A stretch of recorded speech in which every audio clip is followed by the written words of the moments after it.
Hello, আসসালামু আলাইকুম প্রিয় কৃষিপ্রেমী ও খামারি ভাইয়েরা, আশা করি সবাই ভালো আছেন, সুস্থ আছেন। আমি জুয়েল এবং ফার্মানে আপনাদের সবাইকে স্বাগতম। তো আজকের ভিডিওতে ভাই আমি আপনাদের সঙ্গে কিছু বাস্তব কথা শেয়ার করব।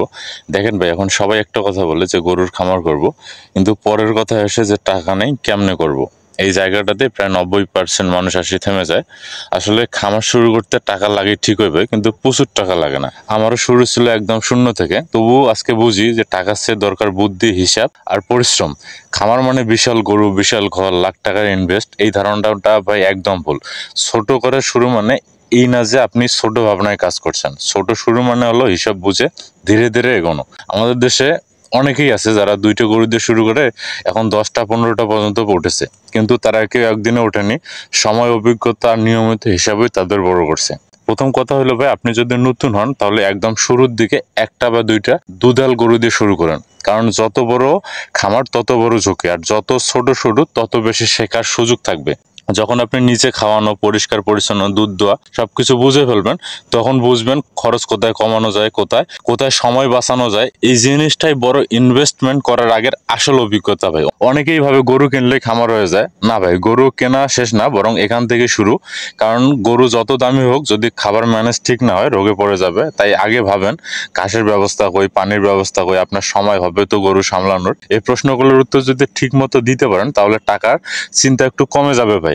আরেকটা কথা ভাই, ছোট খামারে ভালো খাওয়ানো মানেই দামি খাওয়ানো না। যেমন ধরেন, আপনি নিজের জমিতে যদি ঘাস চাষ করতে পারেন, কচুরিপানা যদি খাওয়াতে পারেন, ভুসি বা ধানের খুদ ব্যবহার করতে পারেন, এইসব জিনিসে যদি সঠিক অনুপাতে মেশান তাহলে কম খরচে ভালো ফল পাবেন। আমাদের গ্রামে এখন অনেকেই গরু পালন করে বেশ ভালো আয় করছে। তারা কেউ মিল ফিড বা ব্যয়বহুল খাবার দিয়ে শুরু করেনি।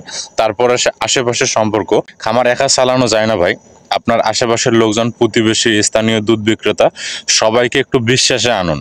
যখন তারা বুঝবে আপনি নিয়মিত কাজ করেন, প্রতারণা করেন না, তখন তারাই আপনার দুধের ক্রেতা হবে। আপনার ব্র্যান্ড, আপনার নাম, আপনার কাজটাই তখন আপনার মূল পুঁজি হয়ে যাবে ভাই। এখন অনেকেই বলে ব্যাঙ্গালোর নিলে কি ভালো হবে। দেখেন ভাই, আপনি যদি একদম নতুন হন, লোন নেওয়া শুরুতেই ভুল। কারণ আপনি এখনো জানেন না খামারের প্রতিদিনের হিসাব কেমন চলে।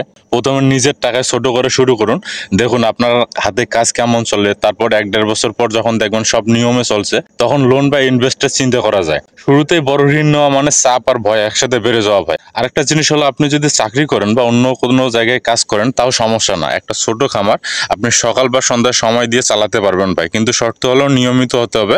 আজ খাবার দিলেন, কাল দিলেন না, এতে হবে না। খামার মানে রুটিন, খামার মানে যত্ন।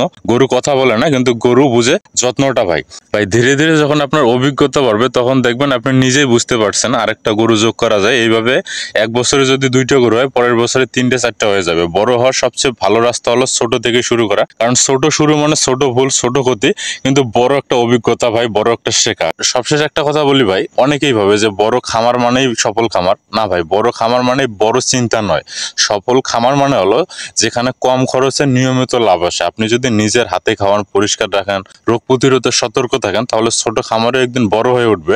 আর তখন আপনি নিজের চোখে দেখবেন যে জায়গাটায় মানুষ বলে টাকা নেই, সে জায়গা থেকে আপনি নিজের একটা সাম্রাজ্য গড়ে তুলছেন। তাই আপনারা ভাই যারা এগ্রিকালচারাল সেক্টরে বা ডেইরি ফার্মিং এ আসতে চান, আপনাদের এই কথাগুলো অনেক কাজে লাগবে। আপনারা অবশ্যই এই কথাগুলো একটু মাথায় রাখবেন। আর আমার ভিডিওগুলো যদি আপনাদের ভালো লাগে, আপনারা অবশ্যই লাইক, কমেন্ট, শেয়ার করে জানাবেন। সবাই ভালো থাকবেন, সুস্থ থাকবেন। দেখা হবে আগামী ভিডিওতে নতুন কোনো জিনিস নিয়ে। সে পর্যন্ত আল্লাহ হাফেজ।